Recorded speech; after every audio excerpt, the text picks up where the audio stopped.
कुंड अंतर्राष्ट्रीय मेले में घूमते घूमते हम आ चुके हैं बिहार की धरोहर, बिहार की परंपरा और संस्कृति को जानने के लिए एक स्टॉल लगाया गया है सूरजकुंड के इस अंतर्राष्ट्रीय मेले में। और आप मेरे पीछे जो देख रहे हैं ये है मिथिला पेंटिंग।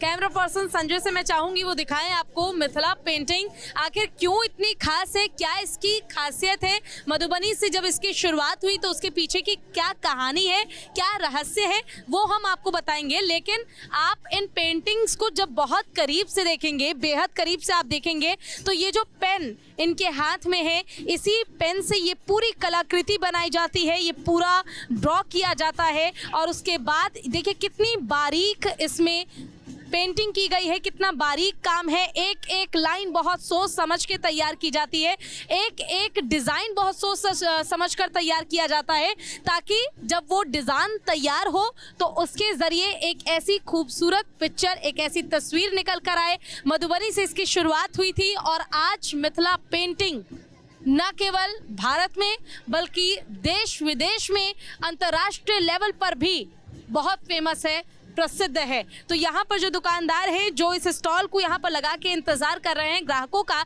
उनसे जानेंगे कि आखिर कैसे इसकी शुरुआत हुई, क्या इसके पीछे की कहानी है, कहाँ से इसकी शुरुआत हुई थी। सर क्या नाम है आपका? मेरा नाम राजीव कुमार झा है। राजीव जी, सूरजकुंड मेले में ये आपने स्टॉल लगाया है, किस उद्देश्य के साथ है? ये उद्देश्य तो यही है कि हमारे कला को जो है सो ज़्यादा से ज़्यादा लोग खरीदें और लाभान्वित हों और इस कला को भी जाने, विदेश स्तर में भी इसकी मतलब पहचान मिले, ख्याति मिले। इसके पीछे की क्या कहानी, आखिर क्यों इसे मिथिला पेंटिंग कहा जाता है? कहानी जहाँ तक मुझे हम लोगों को जो पता है, जब सीता माता का जन्म हुआ था मिथिला नगरी में, जब राजा जनक वहाँ के राजा थे, तो सीता मैया की जब शादी हुई राम भगवान से, तो ऐसा उस समय से ही मानना है कि अयोध्या से लेकर के मिथिला नगरी तक इस पेंटिंग को सजाया गया था और वो मिथिला के ही कलाकार थे, तो इसलिए इसका नाम मिथिला पेंटिंग था उस समय में। और एक और इसका ये है कि इस पेंटिंग के इतिहास को आप एक डिफाइन करना मुश्किल है कि कब से आया, क्योंकि हमारे यहाँ जब शादी हो रही है मिथिला में तो कोहबर हमारे यहाँ वॉल पे बन रहा है, वॉल की डेकोरेशन हो रही है, तो वहीं से ये स्टार्ट हुई है। मार्केट में तो ये तब आया जबकि लोगों को मतलब एक बार अकाल पड़ा था कोई 1934-35 के आसपास, उस समय हम लोगों का जन्म भी नहीं हुआ था, तब ये मार्केट में आया है कि लोगों को इससे एक रोजगार हो सके। जब आप ये डिजाइन करते हैं, आप इस पे कुछ भी कलाकृति बनाते हैं, तो उसके पीछे का क्या उद्देश्य रहता है? मन में कैसे आप ये सोचते हैं कि ये मछली बनाना है या पेड़ बनाना है या माँ सीता को बनाना है या उनकी शादी की कोई झलक दिखानी है? मन में एक थॉट आता है जब हम बनाते हैं और किस तरह का कब मेरा मूड है। कभी मन होता है कि मैं मिथिला पेंटिंग बनाऊं, कभी होता है नेचर सीन बनाऊं, तो एक थॉट आता है कि एक ट्री बनाना है, एक पेड़ बनाना है। अब पेड़ बनाना है, उसके नीचे तालाब दे दूं, मछली हो, चिड़िया हो, जैसे इसमें मैंने बनाया है, दिखाया है। ये ट्री हो गया, पीकॉक हो गया, और सभी चीज़ों का एक सिंबल मान के बनाया जाता है। जैसे ट्री हो गया तो ट्री के लिए प्रोस्पेरिटी एंड लॉन्जेविटी सिग्निफिकेंस मान के हम लोग बनाते हैं। पीकॉक को साइन ऑफ लव होता है। फिश का जो है फर्टिलिटी के लिए और कहीं गुड लक फॉर जर्नी देख के जाने के लिए बनाया जाता है। यानी हर तस्वीर के पीछे की एक कहानी है। जो आपने ये तस्वीर तैयार की, ये तस्वीर है शिव पार्वती। शिव पार्वती अर्धनारीश्वर, जब शिव भगवान ने अर्धनारीश्वर का रूप लिया था, जिसके बाद की विश्व का जो है सो वो हुआ था, उत्पत्ति हुई थी, तो वो थीम है ये, शिव शक्ति इसको बोलते हैं, इसलिए ये थीम बनाया गया। यहाँ पे राधा है तो राधा बनाया गया, राधा डांस कर रही है। यहाँ मोर बनाया गया है, तो कुछ न कुछ सोच के बनाया जाता है, ये प्यार का प्रतीक है।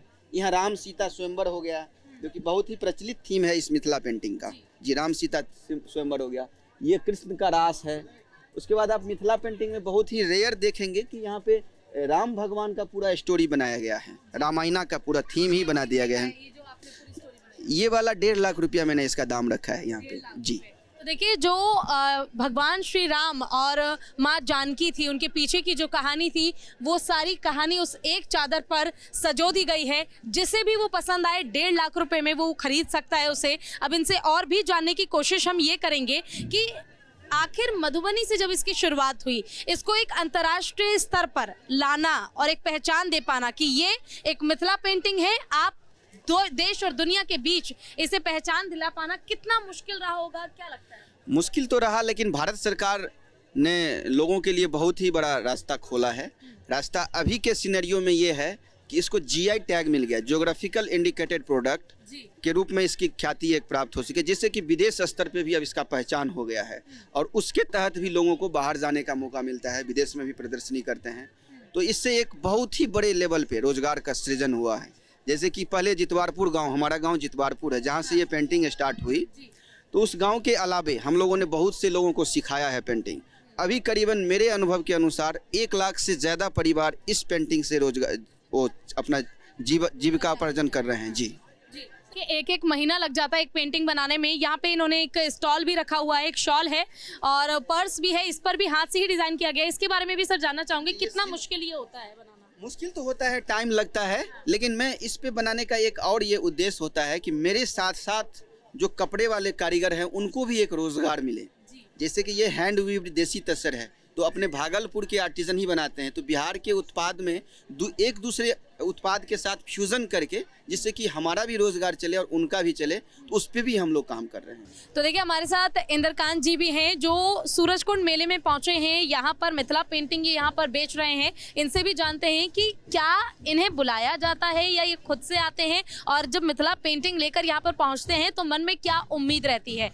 जी इंद्रकांत जी, क्या आपको बुलाया जाता है मेले में? हम लोगों को मिनिस्ट्री ऑफ टेक्सटाइल से आई कार्ड बना हुआ है, और जब सरकार बुलाती है, हम खुद स्टेट अवार्डी हैं, तो हम लोग वहाँ जाते हैं जहाँ बुलाते हैं। अच्छा, आप तो स्टेट अवार्डी हैं? आपको हाँ अवार्ड मिला हुआ है? हाँ, और TADA कौन सा अवार्ड मिला हुआ है आपको? स्टेट अवार्ड बिहार सरकार से, जी। और हम लोग को TADA दे के बुलाते हैं, यहाँ हम लोग लगाए, और जो लाभ हम लोग को हो सका अपना कला हम लोग दिखाते हैं, उसमें जो लाभ हुआ वो हमारे लिए सरकार। अब आपकी एक उम्र हो गई है, तो आप कब से मिथिला पेंटिंग बना रहे हैं और कैसे कैसे समय रहते ये मिथिला पेंटिंग में बदलाव आया?